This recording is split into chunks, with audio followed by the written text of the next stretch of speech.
99.9% लोग आज इसके शिकार है। मैं बात कर रहा हूं, लड़का हो, लड़का मतलब जवान लड़का या शादीशुदा पुरुष, इससे ग्रस्त है आज।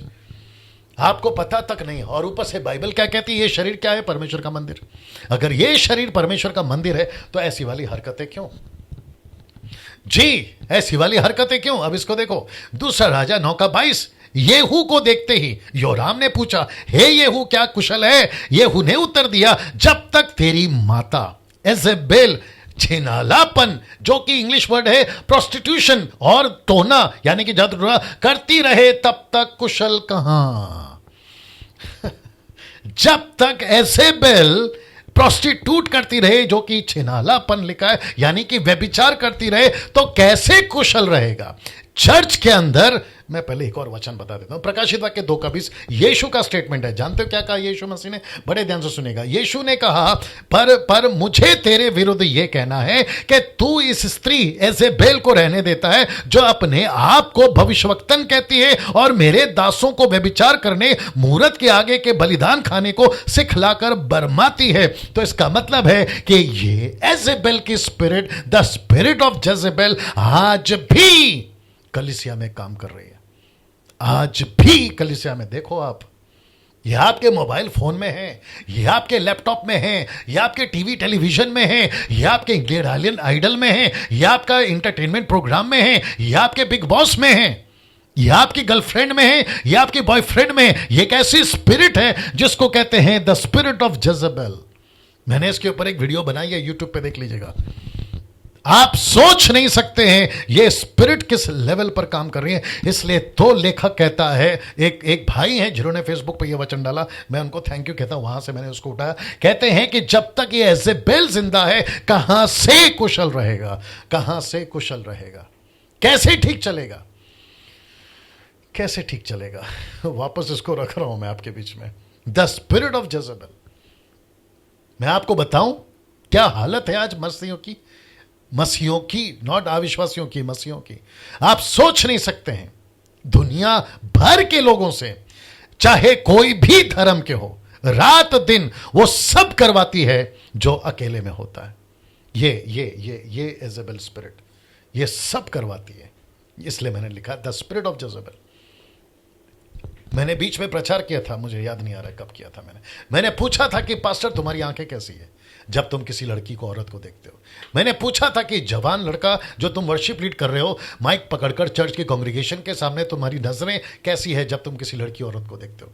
गले के नीचे आप समझ गए होंगे, क्या गले के नीचे तुम्हारी नजर जा रही है? और अगर जा रही है तो तुम स्पिरिट में हो। जब तुम किसी औरत से बात करते हो फोन के ऊपर, तो तुम कैसे बात करते हो? यह स्पिरिट काम कर रही होती है। मुझे वो रेफरेंस याद नहीं आ रहा जहां पौलुस कहता है कि तुम्हारे मुंह से गंदी बात ना निकले, गाली ना निकले, गंदी बात ना निकले। आई थिंक गलती है एफिसो की किताब में, रेफरेंस याद नहीं आ रहा। इसका मतलब क्या है? पौलुस को पता था कि ऐसा दिन आएंगे जहां कलीसिया में ऐसी चीजें चलेगी। एक और कॉमन चीज हो गई आजकल, कॉमन मतलब अरे चलता है ऐसा वाली बात है। वो पता है क्या है? उसको कहते हैं नॉनवेज जोक्स। नॉनवेज जोक समझते हैं आप? डबल मीनिंग की बातें, नॉनवेज जोक्स पता है आपको? ऐसी बातें मसीही लोग और खास करके जवान लोगों में ये कॉमन हो गया है। अरे यार चलता है। अगर कोई करेक्शन करे तो क्या कहते हैं मालूम है? हाँ तू बड़ा पवित्र है, अरे तू बड़ा आत्मिक है।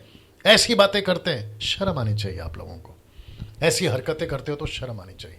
पास्टर्स लोग के बीच में कॉमेंट चलता है, और वो भी नॉनवेज जोक टाइप के, डबल मीनिंग की बातें। और खुद को तुम सेवक कहते हो, संडे के दिन पुलपिट पे खड़े होकर सफेद कपड़ा पहन लेने से तुम अपनी पवित्रता दिखाते हो, फिर बाकी मंडे टू सैटरडे क्या करते हो जी? ये सारी चीजें आज आपके बीच में मैंने रखने के लिए तय किया कि ये जो स्पिरिट है ना, ये बड़े जोरों से काम करे पूरी दुनिया में। ये किसी को नहीं बख्श रही, ये किसी को नहीं बख्श रही। इसलिए तो लिखा है ना कि जब तक ये जिंदा है, ये देख लो, जब तक ये जिंदा है कुशल कहां? जब तक ये स्पिरिट है कुशल कहां? अगर आप लोग जूझ रहे हैं आज, मैं चाहता हूं कि इसके ऊपर ओवरकम करो। पहला योना 5वां अध्याय लिखा है, संसार पर कौन विजय पाएगा? संसार पर वो विजय पाएगा जिसके अंदर यीशु है। ऐसा लिखा है वहां पर, ऐसा लिखा है वहां पर। हम विजय पा सकते हैं संसार पर, हम इस औरत के ऊपर और इसके स्पिरिट पर विजय पा सकते हैं। हम आपको बता दें, उल्टा सीधा वीडियो देखने से हम विजय पा सकते हैं, क्योंकि आपके अंदर जो है उससे कई लाख गुना बड़ा है जो बाहर है। Can you believe this? मैं आप सभी को ओपन चैलेंज देता हूं, अपनी जिंदगी को पवित्रता में जी के बताइए। आज ये प्रचार कर रहा हूं, मुझ जैसे 10 तक का आज प्रचार कर रहे हैं, या कल तक करेंगे, परसों तक करेंगे, 1 साल करेंगे, 2 साल करेंगे, लेकिन आपको नहीं पता कि किस इससे भी भयंकर दिन आने वाले, आजकल आने वाले दिनों में भयंकर दिन सड़कों पे दिखेगा आपको। जो बंद कमरे में दिखता था ना, वो आपको सड़कों पर दिखेगा। गे शादी लीगलाइज हो गई है, लेस्बियन शादी लीगलाइज हो गई है। आपको नहीं पता है कि एक ऐसा कंट्री है, अगर मैं गलत हूं तो मेरे को ठीक कर देना, ब्राजील एक ऐसा कंट्री है जहां पे लड़की जैसे ही 18 साल की होती है, उसका बाप उससे शादी कर सकता है। Can you believe this? उसका बाप उससे शादी कर सकता है। बाप रे आप सोचिए कौन सी दुनिया में जी रहे हैं। और इसके पीछे किसका हाथ है? इसके पीछे एक ही आदमी का हाथ है, जिसका नाम है लूसीफर। वो नहीं चाहता कि वो खूबसूरत चीज जो परमेश्वर ने आदम और हवा को दी, जिसको कहते हैं सेक्स, यौन संबंध, वो दिया था एक मकसद के साथ। आज वो मकसद बदल गया है। अब तो प्लेजर आ गया है, मजा आ गया है। रात में दारू पियो, गलत काम करो, गलत काम करो, जियो, ऐसा वाला हो गया है। अब आप सोच के देखिए, मैं बहुत सारी बातें इस पे रखना चाह रहा था, और आपको पता है मैं आगे नहीं बढ़ पा रहा हूं। मतलब एक वचन का जो लाइन है ना, बस मैं उसी पर अटका हूं कि परमेश्वर आदम और हवा अपनी पत्नी के पास गया, आदम अपनी पत्नी के पास गया, यानी कि हवा के पास गया। वो एक शब्द जो पास गया, यानी कि संबंध, इंटरमसी या इंटरकोर्स, इंटरमसी नहीं, इंटरकोर्स, रिलेशनशिप पत्नी के साथ में, वो ठीक था, वो सही है, वो पवित्र था, वो अच्छा है, वो लीगल है, परमेश्वर की मर्जी पे था। लेकिन उसके बाद जो भी घटता है, जो भी हो रहा है आज भी, सब गलत है। मैं वापस कहता हूं, शादी के पहले, यहां तक कि मंगनी हो गई है ना आपकी, आपका एंगेजमेंट हो गया ना, उसके बावजूद मैं कहना चाहता हूं कि आपको वेट करना होगा, आपको शादी तक का वेट करना होगा। कैसे बताऊं मैं आपको, इतना कॉमन है ना ये चीजें आजकल। सेक्स इतना कॉमन हो गया है, आप सोच भी नहीं सकते। स्कूल में, कॉलेजेस में, सड़कों पर, शॉपिंग मॉल में, घर पर। मुझे किसी ने बोला, मैं ये बताकर ख़त्म कर देता हूँ क्योंकि 9 बज गए हैं।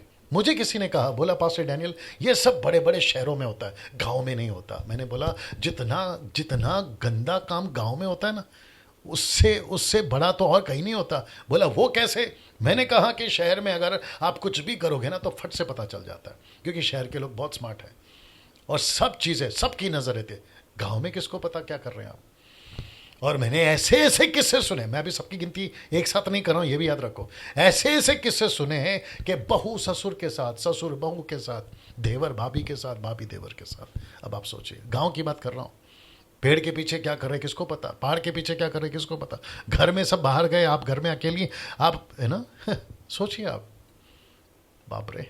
मैंने बीच में कहा था, मेरे को एक कॉल आया बहन का, वो कहते हैं कि पास से डैनियल मेरी गवाही अद्भुत है। मैंने बोला कैसे? वो कहती हैं कि मैं पहले अविश्वासी थी, मैंने प्रभु को जाना, लेकिन मेरा पति मेरे साथ में नहीं है, हमारा डिवोर्स हो गया। मैंने बोला वो कैसे? वो कहता है कि जब मैं अविश्वासी थी, मेरा पति मुझे, मेरे दोस्तों को मुझे सौंप रहा था कि जाकर आओ, एंजॉय करके आओ, दोस्तों को। Can you believe this? अब आप सोच के देखिए किस लेवल तक कोरोना वायरस के 4 कारण क्यों आया। मैंने कल भी बताया, आज भी बता रहा हूं। मैंने उसमें कहा था, बॉस की मैडम यानी कि पत्नी ड्राइवर के साथ, सेक्रेटरी के साथ, अब सोचिए, यहां तक कि बॉस मेड के साथ, जो नौकरानी है उनके साथ। अब आप सोच के देखिए, लिफ्टमैन के साथ, वॉचमैन के साथ। Can you believe this? School के बच्चे अपने प्रिंसिपल के साथ, स्कूल के टीचर के साथ, इस लेवल तक चला गया ये यौन संबंध। अब आप अंदाजा लगाइए कि कितना फूक फूक कर कदम रखना है इस दुनिया में, कैसे जीना है। आंखों को कितना कंट्रोल करना होगा, दिमाग को कितना कंट्रोल करना होगा, यहां पे सोच को कितना कंट्रोल करना होगा। जब आप टीवी पे कुछ चीजें देखते हैं, किसी को आधे कपड़े में देखते हैं, तो आपका दिमाग को कितना कंट्रोल करना होगा। ये सारी चीजों का प्रैक्टिस आपको करना पड़ेगा, क्योंकि इस दुनिया में हम जी रहे। इसलिए मैंने कहा था ना संडे को, दिन बुरे हैं। मैंने क्यों कहा था? फिर यही तो वजह है।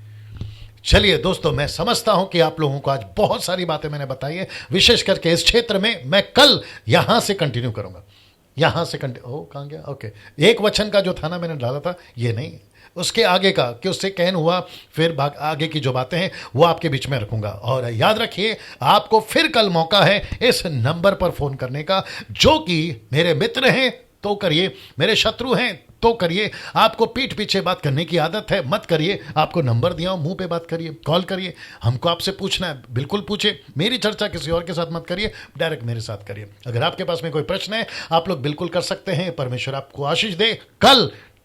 कल ठीक 8 बजे वापस आएंगे। आज का सेटअप थोड़ा अलग किया क्योंकि आज का टॉपिक ही ऐसा है, उसको बैठकर बात नहीं कर सकता हूं, लेकिन कल का सेटअप एज यूजुअल चलेगा। और वापस कहता हूं कि Nepali church every Sunday 7:30 to 8 o'clock start हो चुका है। और मैं समझता हूं कि जितने नेपालीज हैं, आप सभी के लिए अच्छी खबर है कि आपके लिए अद्भुत वर्शिप होगी। नेपाली में एक बहन है, बहुत अच्छा गाती है वो, आपके बीच में वर्शिप होगी और मैसेज होगा। प्रभु आपको आशीष दे।